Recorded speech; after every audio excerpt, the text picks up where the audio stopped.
राजधानी लखनऊ से बड़ी खबर है, जहां पर होटल में 5 लोगों का मर्डर कर दिया गया है। होटल शरणजीत में पूरे परिवार का मर्डर किया गया है। 4 बहनें इनमें शामिल हैं और मां भाई ने ही अपनी 4 बहनों का और मां का कत्ल किया है।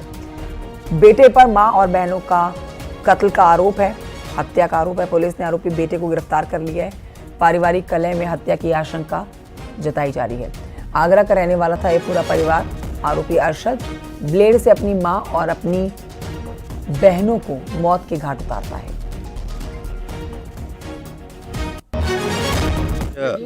मॉर्निंग में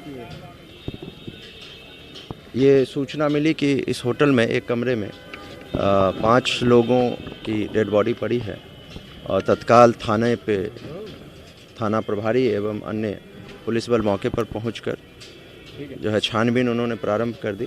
डेड बॉडी को कब्जे में लेकर पंचायतनामा और पोस्टमार्टम के लिए भेज दिया गया है। सभी उच्चाधिकारी गणों के द्वारा जो है घटनास्थल का निरीक्षण कर लिया गया। फील्ड यूनिट को बुला लिया गया है ताकि जो साइंटिफिक एविडेंसेस हैं उसको कलेक्ट कर लिया जाए और प्राथमिक जो है पूछताछ सभी लोगों से चल रही है, होटल वालों से और अन्य जो है साक्ष्य खंगाले जा रहे हैं। जल्द ही इसके बारे में विस्तृत आपको बता दिया जाएगा। कितने लोग इसमें आए थे सर? यहाँ पर क्या कोई बच्चा भी है कि सबकी डेथ हो गई, यानी कि 5 लोग थे या 6 परिवार, कितने लोग थे टोटल? देखिए, ये 5 लोग हैं जिनकी डेड बॉडी थी। 4 बच्चियाँ हैं और एक मदर हैं और यहाँ वो करीब जो बताया गया, होटल वाले ने बताया कि 30 तारीख को यहाँ आए थे और उसके साथ उसका ब्रदर और फादर, ये लोग भी यहाँ थे। तो उन सब के लिए जानकारी की जा रही है। हत्या में क्या हथियार का इस्तेमाल किया गया था? क्या गला दबाकर या गोली? देखिए, अभी जो है कुछ इंसाइज्ड वुंड हैं, कलाई पे या गले पे भी है कुछ के, लेकिन अभी पूरी जो है इसकी पोस्टमार्टम के उपरांत और पूछताछ के उपरांत जो है सारी जानकारी बता दी जाए। सर, अभी फादर है क्या? बेटा फादर कहाँ है? क्या वो अभी तक जो बात यहाँ पे सुनने को मिली है, जो जानकारी यही आई है कि ये पारिवारिक कलह के आपस में चलते ये हुआ है। ये सब एक है, परिवार के लोग थे। परिवार का मुखिया जो है वो फरार है। एक लड़का, उसने पुलिस को स्वयं इन्फॉर्मेशन दी है और उसने ये भी बताया कि मेरे पिता जो है कहीं सुसाइड करने गए हुए हैं। तो अभी तक कितने बजे पुलिस आई थी? क्या कुछ रहा कि कैसे? पुलिस जैसे ही उसने इन्फॉर्म किया तुरंत आ गई। तो जैसे वो पुलिस को स्वयं बताया उसने, तुरंत। हाँ, वो तो लड़का तो स्वयं पुलिस के पास गया। वो व्यक्ति जो मेन इनका मुखिया है, जिसने बताया कि वो सुसाइड करने गए, उनके बारे में भी कोई जानकारी नहीं, वो कहाँ निकल गए। अभी हत्या का वजह क्या? पारिवारिक कलह ही कहा है ये। एक पहली उसमें भी एक परिवार के लोग और परिवार के लोग आपस में मार रहे हैं, तो ये पारिवारिक कलह का तो एक कारण निकल के आता है। बाकी पुलिस अपनी जांच करेगी, सब चीज़ सामने आएगी। हाँ। ऋषभ मणि हमारे सहयोगी और जानकारी देंगे इस खबर पर। ऋषभ मणि, ये दिल दहला देने वाला मामला, माफ कीजिए राजीव मेरे सहयोगी इस समय मौजूद हैं। राजीव, ये दिल दहला देने वाला मामला है जो कि नए साल के पहले दिन पर ही देखा गया है। पुलिस ने पूरी कहानी मीडिया से भी बता दी है और देखिए, जो अभी शुरुआती जांच में चीजें समझ आती हैं वो हमने अपने दर्शकों को बता दी है। लेकिन क्या पुलिस अब आगे जांच जो करेगी वो अलग अलग एंगल से करने वाली है या फिर सिर्फ पारिवारिक कलह ही मानी जा रही है इस हत्याकांड के पीछे? राजीव,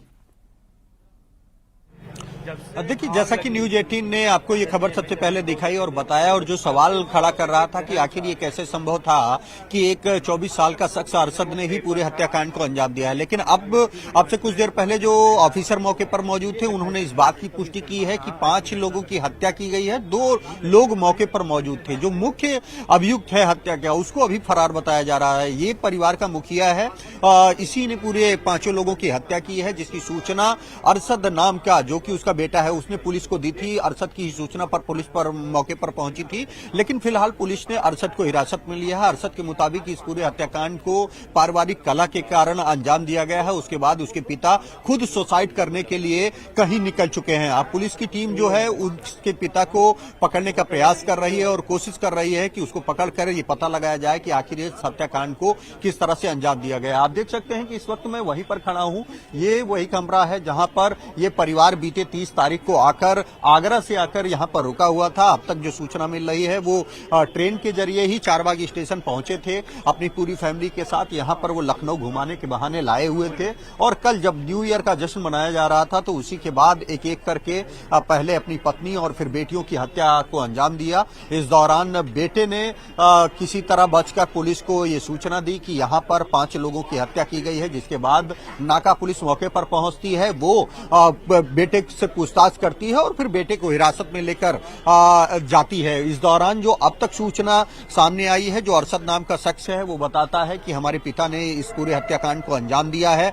वो खुद सुसाइड करने के लिए कहीं भाग गए हैं। तो अब कोशिश यही है कि उसके पिता का पता लगाया जा रहा है कि वो कहां गया है। उसके लिए उसकी गिरफ्तारी के लिए भी कई टीमों का गठन किया गया है। फिलहाल जो शव है उनका पोस्टमार्टम के लिए भेज दिया गया है और कोशिश ये की जा रही है कि आखिर इस हत्याकांड की जो 5 लोगों की हत्या की गई है इसकी मुख्य वजह क्या है। लेकिन प्रारंभिक तौर पर जो जांच में बात सामने आई है, जो बेटा है जिसकी मां और बहनों का कत्ल हुआ है, उसका कहना है कि ये हत्या उसके पिता ने पारिवारिक कला के कारण ही की है। ये बहुत अचंभे की बात है राजीव, एक सबसे पहले हत्या करना और फिर उसकी जानकारी खुद पुलिस को जाकर देना। देखिए, अब पुलिस जाहिर तौर पर जो परिवार के और लोग हैं, जो रिश्तेदारी के लोग हैं आप कह सकते हैं, या फिर आगरा में जहां पर ये परिवार रहता था, इनके आस पड़ोस के लोगों से जरूर पूछेगी कि आखिर ये जो अशरफ नाम का जो शख्स था, जिसकी उम्र 24 साल, जो कि बेटा था इस परिवार का, उसने अपनी 4 बहनों को मार दिया, अपनी मां को मार दिया, क्या वो मानसिक रूप से बिल्कुल सही था या फिर इतनी कम उम्र में ऐसा कौन सा पारिवारिक विवाद हो सकता है जिसमें आप अपने पूरे परिवार को मौत के घाट उतार दें। और पिताजी भी सुसाइड करने के लिए निकले हुए हैं। तो ऐसे में पुलिस उन तक जरूर पहुंचेगी और ये जरूर इस मामले को खंगालेगी और जानने की कोशिश करेगी कि क्या परिवार के अंदर सब कुछ ठीक था या फिर नहीं था। ऐसा कौन सा बहुत बड़ा विवाद रहा परिवार के अंदर जिसमें पूरे के पूरे परिवार को नए साल के पहले दिन पर मौत के घाट उतार दिया गया।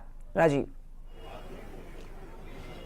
अब देखिए, यकीनन जिस तरह से आप देख सकते हैं कि जो ये कमरा लिया गया है, यहाँ पर ये परिवार आया था, तो कहीं ना कहीं जो उसकी आर्थिक स्थिति थी वो कमजोर थी और अरशद ही एक उसका पुत्र था। उसके अलावा 4 उसकी लड़कियां थी जिनको मौत के घाट उतारा गया। अरशद बच गया है। तो कहीं ना कहीं जो अरशद के मुताबिक उसका ये कहना है कि उसके पिता ने इस पूरे हत्याकांड को पारिवारिक कलह के कारण अंजाम दिया है। लेकिन मौके पर अरशद मिला है और अरशद अपनी जिन बहनों का कत्ल हुआ है उनमें से सबसे बड़ा है। जो अन्य बहनें हैं उसकी, चाहे वो अर्शिया हो या वो, उस सभी, किसी की उम्र 19 साल है, किसी की उम्र 18 साल है, एक की उम्र 9 साल है। तो कुल मिलाकर फिलहाल पुलिस अरशद को ही मुख्य अभियुक्त मान रही है, जबकि हकीकत ये है कि ये पूरा हत्याकांड उसके पिता ने अंजाम दिया है, जो कि मौके से फरार हो चुका है। पुलिस अब कोशिश कर रही है कि जल्द से जल्द उसको किसी तरह ट्रैक किया जाए। लेकिन फिलहाल इस हत्याकांड के बाद आप देख सकते हैं कि इस होटल को सीज किया गया है, अंदर जाने पर पाबंदी लगाई गई है। जो पुलिस और फोरेंसिक की टीम है वो अंदर साक्ष्य संकलन कर रही है, सबूतों को इकट्ठा कर रही है। यहाँ पर आप देख सकते हैं कि ये बहुत व्यस्ततम इलाका है चारबाग का। हर तरफ आपको होटल नजर आएंगे, हर तरफ आपको रेस्टोरेंट नजर आएंगे। तो सैकड़ों की संख्या में सीसीटीवी फुटेज यहाँ पर लगे हैं, जिसके आधार पर ये साफ हो जाएगा कि कौन कौन लोग इस पूरे हत्याकांड में शामिल थे। यहाँ पर फिलहाल जो होटल वालों ने खुद बताया है कि पूरा परिवार यहाँ पर था, 7 लोग थे, 5 लोगों की हत्या की गई है, एक शख्स फरार है और एक पुलिस की हिरासत में है। तो अब पुलिस की पहली प्राथमिकता है कि इस परिवार के मुखिया को अरेस्ट करना और पता लगाना कि क्या इस पूरे हत्याकांड की वजह पारिवारिक कलह ही थी या फिर कुछ और। इस दौरान चाहे उनके जो मोबाइल फोन नंबर हो, खबर। राजीव, बहुत शुक्रिया आपका जानकारी के लिए।